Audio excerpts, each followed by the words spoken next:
Bismillahirrahmanirrahim. Tuan-tuan, muslimin muslimat, para pendengar yang dirahmati Allah sekalian.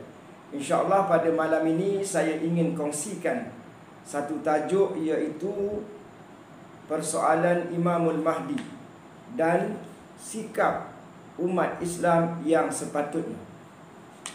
Tuan-tuan yang dirahmati sekalian, di dalam mukadimah ini saya suka membaca sebuah hadis, iaitu kata Nabi SAW, "Ubashirukum bil mahdi yub'athu ala ihtilafin anin nas wa zalazil fayamla'ul arda qistan wa adlan kama muli'at jawran wa zulman yarda anhu sakinus sama' wa sakinul ard." Rawahu Ahmad. Rasulullah SAW telah bersabda, "Ubashirukum", yakni aku membawa berita baik, berita gembira, busyra, bil Mahdi, iaitu tentang Al-Mahdi, tentang kedatangan Imamul Mahdi.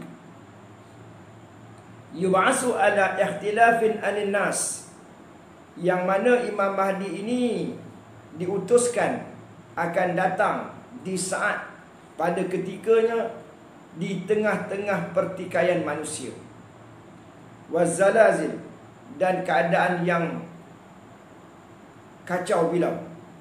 Fayamla'ul arda qistan wa adlan, lalu ia memenuhi bumi ini dengan keadilan dan saksama, sebagaimana bumi itu dipenuhi dengan kezaliman dan kekejaman. Ia diredai oleh penduduk langit dan penduduk bumi. Jadi dalam hadis yang diriwayatkan oleh Ahmad ini, Nabi memberitahu kita bahawa kedatangan Imamul Mahdi ini adalah berita baik, berita gembira, berita busyra kepada kita. Walaupun berita busyra, berita gembira, tapi dia datang ni di saat orang berlakunya pertikaian di antara satu sama lain. Keadaan yang haru biru, keadaan yang kacau bilau, keadaan yang tidak tenteram. Persengketaan, pergaduhan, pembunuhan berlaku di mana-mana. Jadi ianya adalah satu berita busyra. Kenapa tuan-tuan? Kerana Imamul Mahdi ini adalah penyelamat. Dia adalah penyelamat kepada umat Islam, penyelamat dunia. Dia datang membawa iman kepada kita semua. Dia nak menyelamatkan umat Islam, menyelamatkan dunia ini. Dia ni adalah bertaraf khalifah, mujaddid, sahibul zaman, ahli syurga. Mana yang nak datang tidak lama ni adalah ahli syurga. Maka kita kalau panjang umur dapat berjumpa dengan calon ahli syurga bighairi hisab, iaitu Imamul Mahdi. Jadi perkara Imam Mahdi ni, atau persoalan Imam Mahdi ni sebenarnya besar, disebut oleh Nabi SAW, sehingga dengan itu dia menghantar sahabat ke bumi belahan timur, ke Nusantara ni. Kenapa? Kerana Islam di akhir zaman ini, di zaman kita ini, berlakunya kebangkitan Islam ni bermula daripada timur, bahagian timur, Nusantara. Dan kita ada ramai keturunan Ahlul Bait. Jadi di sini saya akan cuba menjawab terhadap dakwaan-dakwaan golongan tertentu, individu tertentu, yang mana mereka ini menganggap bahawa Imam Mahdi ini macam cerita lama. Jadi penggunaan kata-kata cerita lama ni seolah suatu yang remeh, tak penting. Padahal tadi saya telah bacakan hadis bahawa, kedatangan Imam Mahdi ini adalah berita busyra, berita gembira. Jadi tak sepatutnya kita pandang remeh. Apakah golongan-golongan ini apabila ada orang yang bicara, yang banyak memperkatakan tentang Imam Mahdi ini, dianggap sebagai golongan yang mundur, jumud jadi ekstrim, jadi pengganas. Jadi kalau begitu,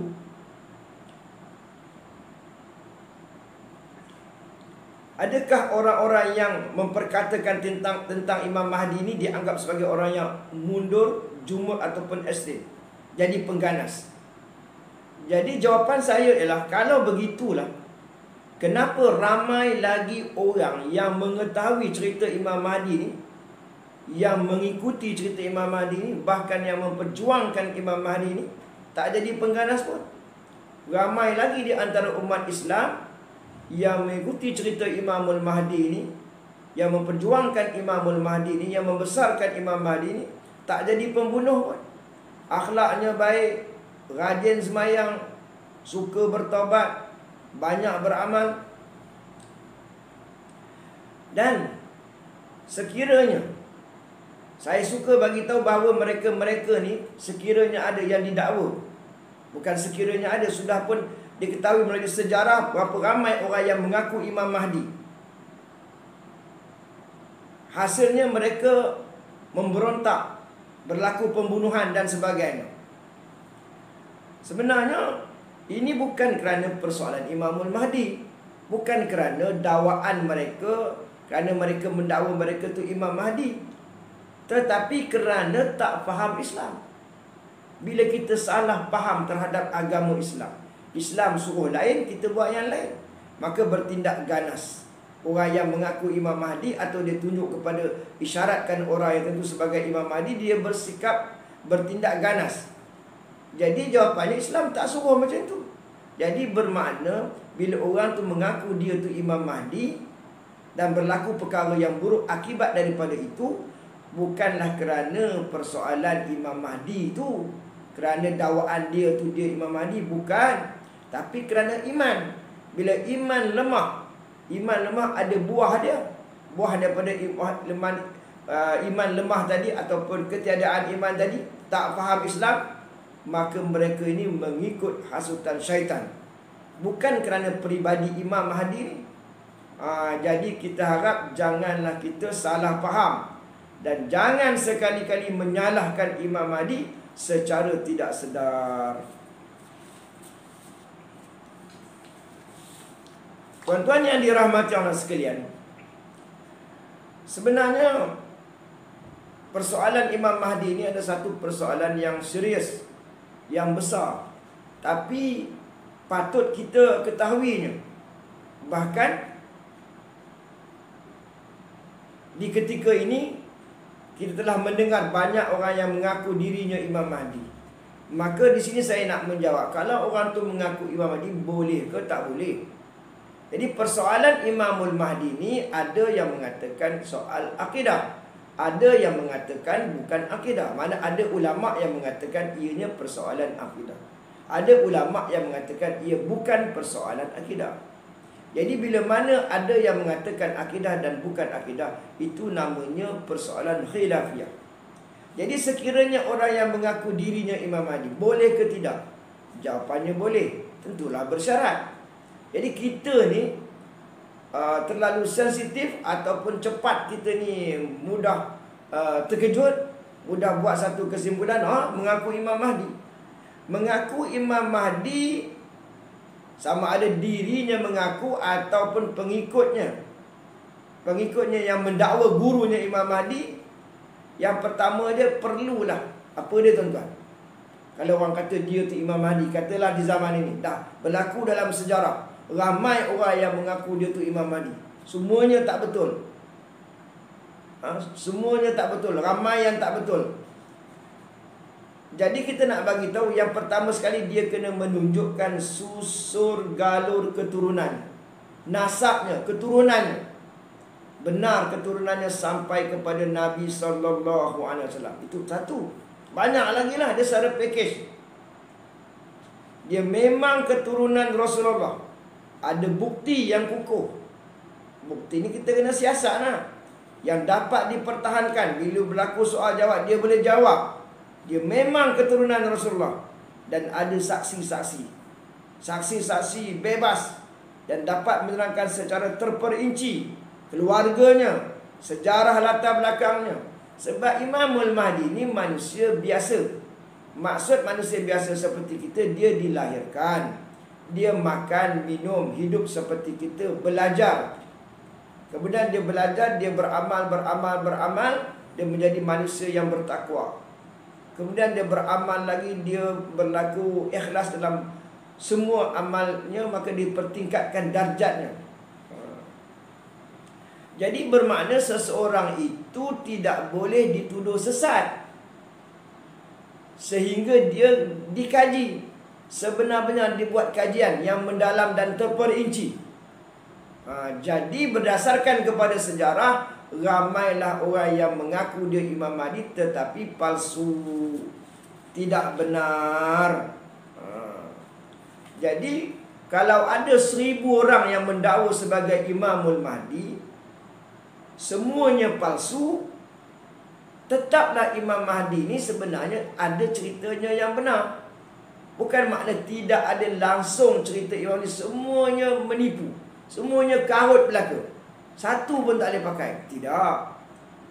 Ada yang mungkin kita tidak ketahui, ada tajuknya, ceritanya itu yang mana Imam Mahdi itu benar, tepat 100%.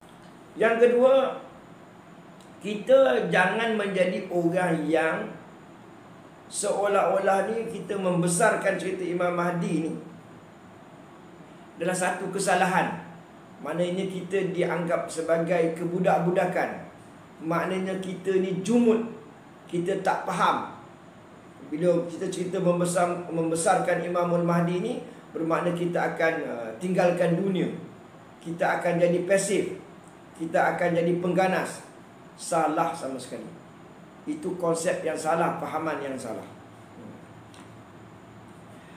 Umpamanya kita ni orang biasa yang banyak dosa, cerita kita ni boleh pula kadang-kadang kita sebarkan, kita viralkan, dalam setengah keadaan ada like dan subscribe lagi. Jadi kalau begitu, apakah cerita Imam Mahdi ni tak boleh kita sebarkan, tak boleh kita viralkan, tak boleh kita ceritakan? Boleh je, dengan syarat kita kena bersikap benar, kita kena jujur, kita kena ikhlas. Saya bagi contoh, apabila menteri nak datang tempat kita, kita siap pasang banner lagi. Kalau sultan yang datang ke tempat kita, disiar melalui TV lagi. Salahkah? Tak salah. Logiklah, rasional lah. Patutlah bila menteri datang, bila sultan datang, raja datang, orang besar datang tempat kita, kita pun buatlah yang sepatutnya. Pasang banner ke, siar melalui televisyen ke, itu tak salah. Jadi kalau begitu kedatangan Imamul Mahdi ni sebagai penyelamat, kedatangannya umpama seorang Nabi walaupun dia bukan Nabi. Jadi bila Imam Mahdi nak datang, sepatutnya lebih daripada itulah kita hebahkan, viralkan, kempenkan. Sebab yang nak datang itu bagaikan seorang Nabi, tapi dia bukan Nabi, dia bawa kebenaran. Seperti mana kebenaran yang dibawa oleh Nabi kita Muhammad sallallahu alaihi wasallam. Memperjuangkan Imam Mahdi artinya makna kita ni ambil peduli, cakna, kaji hadis-hadisnya. Kalau dah tahu hadis sahih, artinya memang kita tahu Imam Mahdi ni dia akan datang. Lebih patutlah kita perjuangkan. Bukan bermakna kita dah tahu hadis sahih, tapi kita tak cuba pun mencari siapa dia yang dikatakan Imamul Mahdi ni, apakah ciri-cirinya. Dia bukan keseorangan, dia ada jamaah kebenaran dia. Jamaah dia ada, siapa yang sediakan tapaknya, kita ambil tahu. Jadi bukan sekadar hadis sahih, lepas tu kita tidak peduli. Tunggu dia datang barulah kita nak join. Dia bukan macam tu, tuan-tuan yang dirahmati Allah sekalian. Jadi memperjuangkan Imam Mahdi ini berarti kita ni buat persiapan iman, baiki diri, bertaubat, selalu bertaubat, istiqamah, tinggalkan dosa, tinggalkan maksiat, nasihatkan, ajak kaum keluarga kita. Ini sebenar maksudnya. Sebab disebut tadi bahawa Imam Mahdi ni adalah penyelamat umat Islam, penyelamat dunia, penyelamat iman, yang akan tawan seluruh dunia. Besar tu peranan dia. Bahkan wajib bersama-sama dengannya bila ia zahir nanti. Bukannya bila Imam Mahdi datang kita kata engkau, aku. Aku solat juga, aku pun puasa juga.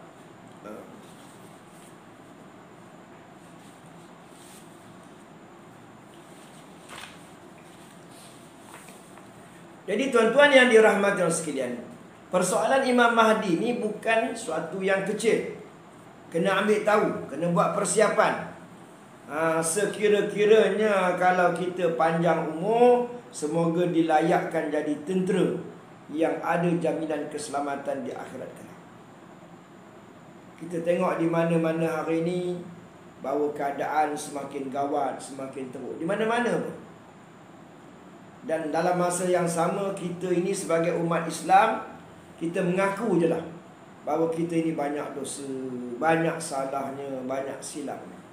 Jadi salah satu cara untuk mengkafarahkan dosa kita, salah satu cara untuk menebus dosa-dosa kita yang silap sekarang ini dan yang akan datang insya-Allah, ialah kita ini mendapatkan jamaah kebenaran yang dijanjikan di akhir zaman. Jadi bertuahlah kita, orang yang mendapat hidayah, mendapat taufik, mendapat pengetahuan yang tepat berkaitan dengan Imamul Mahdi. Namun demikian kita kena tahu, walaupun kita ni yakin bahawa hadis yang menyebut tentang Imamul Mahdi itu mencapai darjat mutawatir maknawi, mana ramainya orang yang bercakap tentang Imam Mahdi ini, sehingga kan ramainya yang tidak mungkin berlaku pada adatnya, berlakunya penipuan, tak mungkin. Ini dikatakan hadis yang mutawatir, lafaznya yang berbeza-beza, maksudnya sama, mutawatir maknawi. Dan sebagainya adalah hadis sahih, banyak hadis sahih yang kaitannya dengan Imamul Mahdi. Tetapi walaupun kita telah tahu bahawa hadis itu statusnya mutawatir maknawi ataupun hadis sahih, itu tidaklah bermakna kita dah selamat atau kita layak menjadi tentera Al-Mahdi. Kerana apa tuan-tuan? Kerana ukuran kelayakan untuk menjadi pengikut kepada Al-Mahdi atau tentera Al-Mahdi bukan semata-mata ilmu, bukan semata-mata pengetahuan, tetapi ia berkaitan dengan iman, persoalan tauhid, baiki diri, beramal dan senantiasa bertobat. Nabi SAW bersabda dari Abu Hurairah radhiyallahu anhu, meriwayatkan dari Rasulullah sallallahu alaihi wasallam, innallaha yab'atsu li hadzal ummah ala ra'si kulli mi'ah sanah ma yujaddid laha dinaha. Sesungguhnya Allah mengutus untuk umat ini pada setiap akhir 100 tahun orang yang akan memperbaharuinya untuk agama mereka. Mana Imam Mahdi ni dia bukan bawa agama baru, tapi dia memperbaharui urusan agama. Cara sikap kita terhadap agama yang betul tu. Jadi hadis ini diriwayatkan oleh Abu Daud.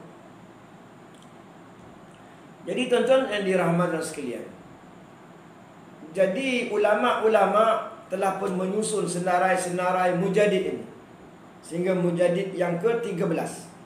Ada pun mujadid yang ke-14, ada pun mujadid yang ke-15. Ramai lagi yang tidak tahu dan tidak menetapkan lagi.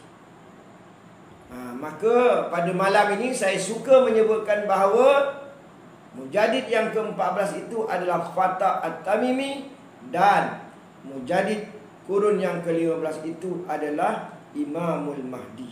Dan mereka dinamakan sebagai mujahid kembar. Tuan-tuan yang dirahmati Allah sekalian, persoalan untuk bersama dengan Imam Mahdi ni bukan tergantung sama ada kita ni berkehendak atau tidak, tetapi sama ada kita ni layak atau sebaliknya. Sebab itu ada golongan yang berpendapat nanti Imam Mahdi datang, kita ikut je lah.